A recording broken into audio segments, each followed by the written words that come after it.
what were your thoughts on the pick, man? Murray, you want to go first? No? No, Murray's getting ready. Here's what I always want to know when a guy like him falls. Why? Why did he fall? Is it the size? Is it the fact that he underperformed? I know what all the numbers were on the national team. Like, I understand all that. Why did he fall? What is it? And at 5'11", he feels like a little bit of a tweener. So he's not big. He's not tiny. So is he sort of this, nowhere man in the middle that has, not big enough or good enough to play in the first line? And what? Like, apparently size, competing against size was an issue for him. So to me, I just worry that, he is going to be kind of a middler. That's what I feel. And I he could turn out to be a great player. I hope he is. They need all the help they can get at center. But my big question is, why did he fall?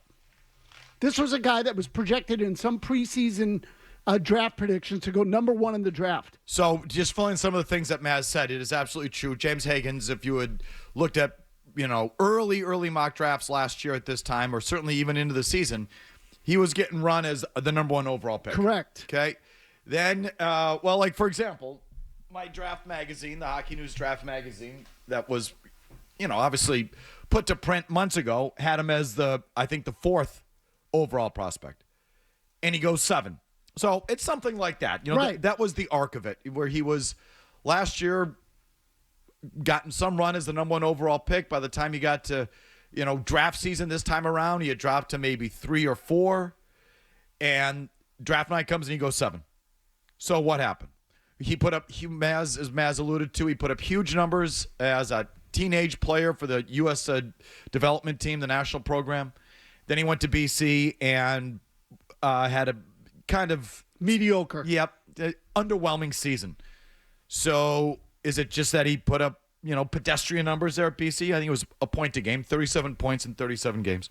But he wasn't a huge factor. That team wasn't all that great, and sort of is that what it was? That's what Mazz is asking, Murray. What is your thought? That the Autodraft worked, because the way that they do this goofy draft now, they select the player, or maybe the computer did, and then they get to talk to the brass of the Bruins and every other team that selects a player through video. Like it's like you talk to Oz. So maybe the Autodraft worked. A kid that should have been projected as a higher pick fell to them. They didn't trade out. The Islanders were reportedly calling them. They didn't trade out of the pick. That was the only thing I didn't want them to do. They didn't do it. Maybe they got some value here. I would have maybe preferred that Porter Martone, not just because we hit him on the big board, but just in terms of like the size and what he could potentially be. I think the comp was maybe Matthew Tkachuk. He went ahead of them to Philadelphia, but that's just me reading a little bit about these guys. I don't know these prospects from Adam. So maybe they got some sort of a bargain here because he fell to them. I'd like to know why too, but they didn't trade out of the pick. I was happy with that. I hate the pick. Hate it. And you know why, what the first thing is. If you've listened to me over the years on the Bruins, a big frustration is it feels like. So I'm going to ask the audience to help me out today. I know it's a vacation week. I don't know if we have a full audience of nerds. But I need a research project because I actually started this. But the reason the local thing, of course, they took the local kid. I'm sick to death up to here with the local kids. 2 straight years, they're going to take a forward from BC. That's it? You have an international scouting staff, right? You guys have a travel budget, right? In theory. So I hate the local thing. And you know that if you've listened to me over the years, you know it's like a building thing with me. And now we get to the draft, and for the second straight year, all they do is go down the street. And then I have to have that story shoved down my throat. Well, you don't have far to go. You just hop on the green line. Like, aren't you sick to death of that kind of story? Like, aren't you? Now, so, okay, I got to back up.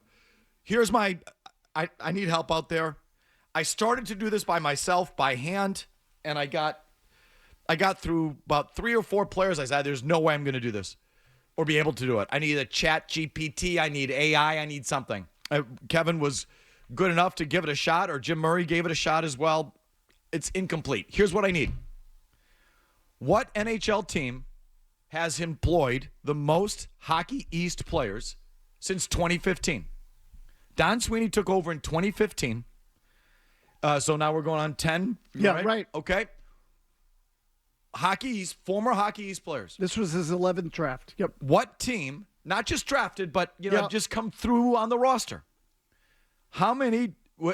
What teams have employed the most Hockey East alumni in the last 10 years? Good luck. Felger at 98.5 this morning. That's a tough one. It's a hard one. That's a tough one. I started to do it by hand. I mean, you got to go through every roster Well- and see who's played for him. And And then I narrowed it down, and I started just doing okay, no, I'll just do BU-BC. And then I started with all the BU players that got NHL minutes. I got to Tony Amante. I'm like, I can't keep doing this. Peter Ahola, Tony Amante, I'm done. So it has to be you. So Kevin was good enough to go and count.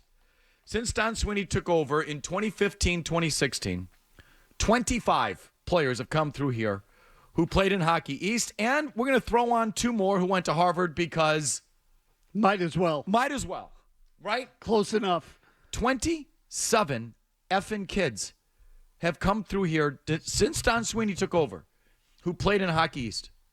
Jimmy Hayes, Kevin Miller, Frank Vetrano, Tommy Cross, Nola Chari, Matt Irwin, Tim Schaller, Jacob Forsbacka Carlson. That was a good pick. JFK. Matt Grizzlick, Charlie McAvoy, Anders Bjork. That was another good pick.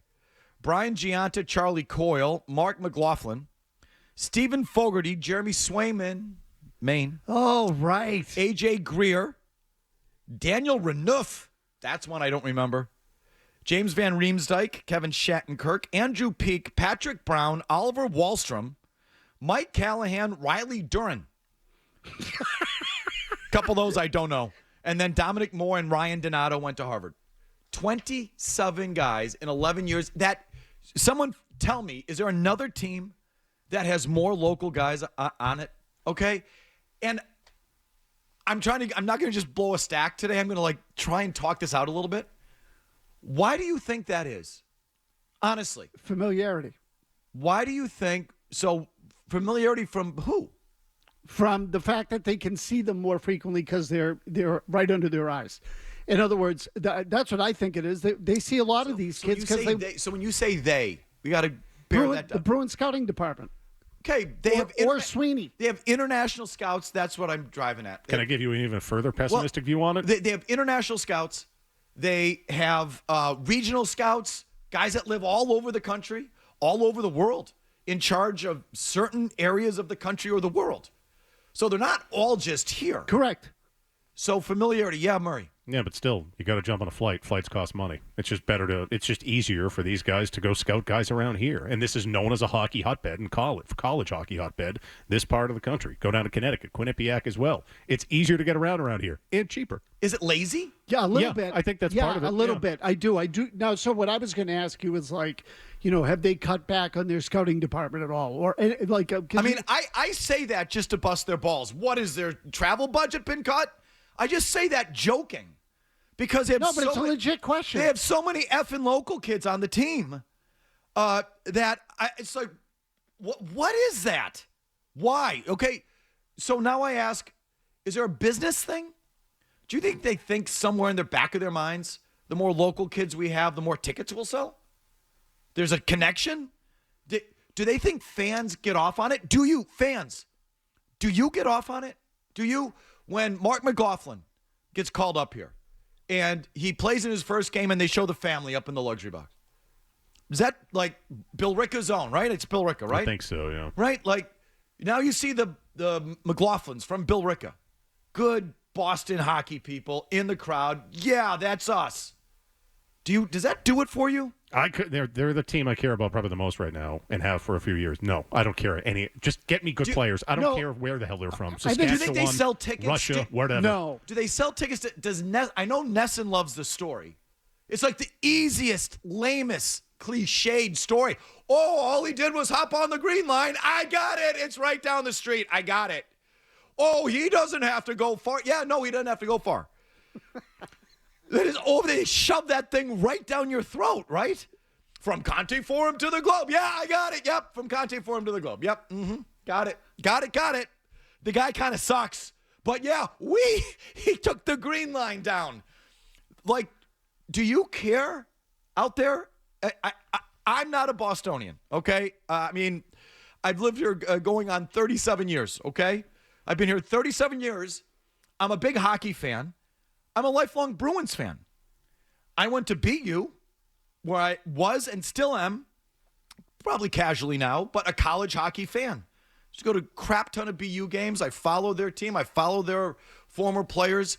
Like, if I don't care that... Who does? If I don't care that Mark McLaughlin is from Billerica and went to BC, who's going to? You? Do you out there care? Honestly. I can't fathom that you do. I couldn't give two craps. Okay, so I'm sorry. But it's like this thing's starting to pile up in my head. Like, why do they keep doing this? Well, and look, there's a distinction, too, though, between McLaughlin and, let's just say, Hagens. Because Hagens is from New York. Understood. Right? So, understood. Like, so when you say the Billerica kid who went to BC, does that, like, strike a little chord? And I'm not talking about, I'm just saying strike a little chord. My answer would be yes. It does, because he's from Billerica. He sat in the stands, watched the games as a kid, blah, blah, blah. Boring! I agree. Boring! I agree. Boring! Boring story. I agree. Boring. Boring. And every time Nesson does, I'm like, boring. Okay, and this is nothing. This has been confused over the years. Like, poor Jimmy Hayes and his family think I was ragging on his dad. I wasn't. I'm not. And I'm not ragging on the McLaughlins. They're wonderful people. I'm sure Jimmy Hayes' father was mentioned. That's not about him. It's about Jimmy Hayes signs here, and Steve Buckley immediately writes a story about provincialism. Jimmy Hayes Sr. being at the Erie Pub. And it's like, boring. That's boring. I think. But am I wrong? Do you get jazzed off of that out there, local hockey fans? Which I am. And actually you can say, well, Felger, you were born here. I wasn't born here. I've been here longer than a lot of you, but I wasn't born here. I get none of it. When there's a BU, I'm a BU alum, hockey fan, follow it, all of it. Oh, Coyle and McAvoy and who was the other guy they had? Coyle played with somebody in high school, right? Coyle and McAvoy, and there was someone. Yeah, there was another one. Another BU kid. I'm like, I don't care. We stop with this. It doesn't matter. Carter. No. Wagner. Wags. So did they play together in It was Weymouth? Wags. Like they're from Weymouth. What? Someone stick their finger in their cheek, please, and give me that noise that they're from Weymouth. Thank you. Yeah, he's from Weymouth. They played club together in Weymouth. Do you care? Honestly, someone needs to tell me if you care. Do you think the Bruins think you care? No. Okay. So don't tell me it's that.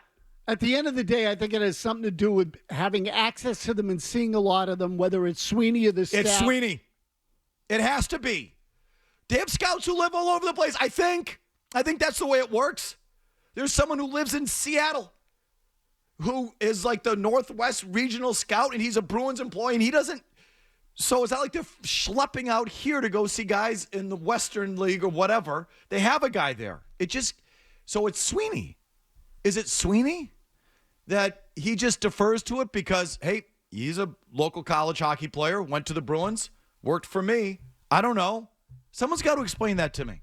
2 straight BC kids in a row. And yes, I went to BU, so I am kind of wired to not like BC. That's true. You can call me out on that bias if you want. But having following it over the years, they tend to be kind of soft coming out of there. Or you can just call them a bunch of pusses. But I'm going to try and be fair today. Little soft. And when I read about this kid, you know who he's compared to? Majora, you know who he's been compared to? Give it to me. Well, in the magazine, it was Jack Hughes. Jack Hughes. Stop. I hate Jack Hughes. I can't stand that kid's game. I can't stand it. All the games against the Devils, every now and then something off the rush because he's quick, but he didn't stick his nose in there. And then in the Four Nations, he was disgusting. I was disgusted watching this Hughes kid in the Four Nations. Like, dude, everyone else is selling out, emptying the bucket, sticking their nose in there, and you're floating around like it's a Sunday skate. I can't stand Jack Hughes. And that's his comp. Another soft-ass BC puss. We just keep drafting BC kids who lose in the second round. They couldn't get out of hockey. When they lose in Hockey East, they didn't even win Hockey East. Did they lose in the semis of Hockey East? BU wiped the floor with them in Hockey East, I know. Or was that the Bean Pot? I can't remember. They lost in the second round. They barely beat Bentley. They barely squeaked by Bentley. And now you got two of their guys. He's the same size as Jack Hughes. Yeah, I know he is. They know he is. And it's like, on the high end, he's Jack Hughes. Oh, that's the high end? Oh, you're going to hate him if that's what he is. You won't be able to. You think Pastrnak floats and doesn't stick his nose in, and he frustrates us at times. Oh, he's nothing like Jack Hughes is like the next level. So this is without really predicting what he's going to be. I don't know what he's going to be. I hate the pick. I hate it. I hate the local thing. I hate the comp to Jack Hughes. I hate that was he the fourth or fifth center off the board. And I know I said just sit there and pick the highest remaining center on the board. But now that it's the BC kid, I'm like, I said the highest remaining center other than him. And it's like there were a bunch of teams that needed centers, and a couple of guys rose ahead of him. And so so he fell, and the Bruins are the one that's going to be the one to catch him? Like they're the ones? Like a whole bunch of teams passed on him. But the Bruins are the ones that got it. Or are they just familiar with him because they could go down the street and see him? Like, that's it.